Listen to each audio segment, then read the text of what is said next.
En los primeros días del presente año 2024, diversos medios de comunicación internacionales señalaban que este año marcaba un hito para el derecho a la propiedad intelectual. Y es que el emblemático, el icónico Mickey Mouse ingresaba al dominio público, pues su protección patrimonial había concluido en el año 2023.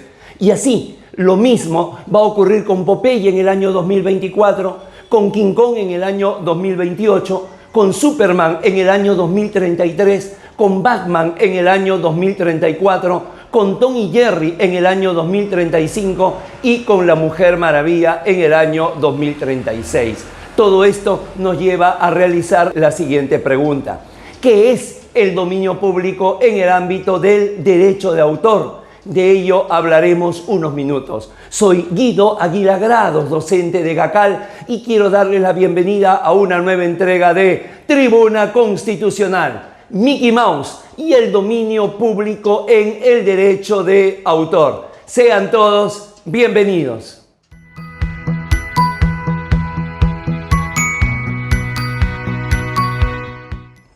Antes de ingresar a dar una definición sobre lo que es el dominio público en el derecho de autor, necesitamos señalar tres premisas básicas. La primera de ellas, que en sede nacional el artículo 2, inciso 8 de la Constitución reza de la siguiente manera: toda persona tiene derecho a la libertad de creación intelectual, artística, técnica y científica, así como a la propiedad sobre dichas creaciones y a su producto. De lo cual se puede advertir que la protección entonces ya no es solamente sobre el creador y sobre su obra, sino también a la explotación económica.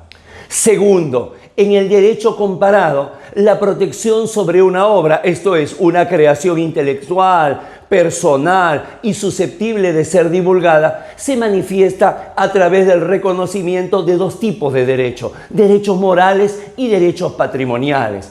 Con respecto de los primeros, los morales se orientan sobre todo a la protección del autor como creador, es decir, una suerte de derecho de paternidad, y no tienen límite en el tiempo. Respecto más bien de los patrimoniales, se vinculan con la explotación económica de la obra, por ejemplo, el pago de regalías, y estas sí tienen límite en el tiempo. De acuerdo al sistema jurídico al que se pertenezca la protección, señores, se ponderan estos derechos. Por ejemplo, en el copyright, que es de origen anglosajón, prevalecen los derechos patrimoniales. Más bien, en el derecho europeo continental, ambos tienen la misma importancia.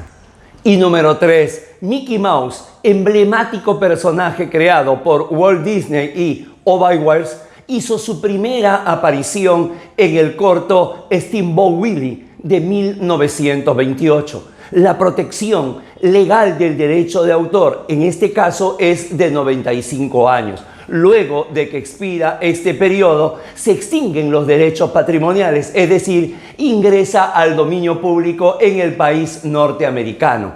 En sede nacional, en el caso peruano, la vigencia de los derechos patrimoniales se extiende a 70 años posteriores a la muerte del autor. Por ejemplo, las obras de César Vallejo, quien falleció en 1938, pasaron a dominio público en el año 2008. Ahora sí, con estos insumos podemos llegar a la siguiente conclusión: el dominio público en los derechos de autor es la finalización del plazo de protección legal sobre una obra en cuanto a los derechos patrimoniales. Por ello, cualquiera puede usar la obra a su favor. Cuando una obra pasa al dominio público, significa que ya no está protegido por el derecho de autor y que puede ser utilizado, compartido y adaptado libremente por el público en general.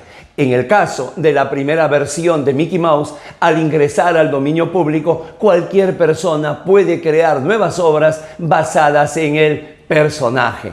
Aguardo les pueda ser de utilidad. Suscríbase a Tribuna Constitucional y encontrará una información oportuna y permanente de manera diaria. Y ya sabe, toda esta temática relacionada al dominio público y los derechos de autor se amplían en las diversas clases y asesorías que brinda EGACAL Escuela de Derecho. Han sido muy amables, muchísimas gracias. Permiso.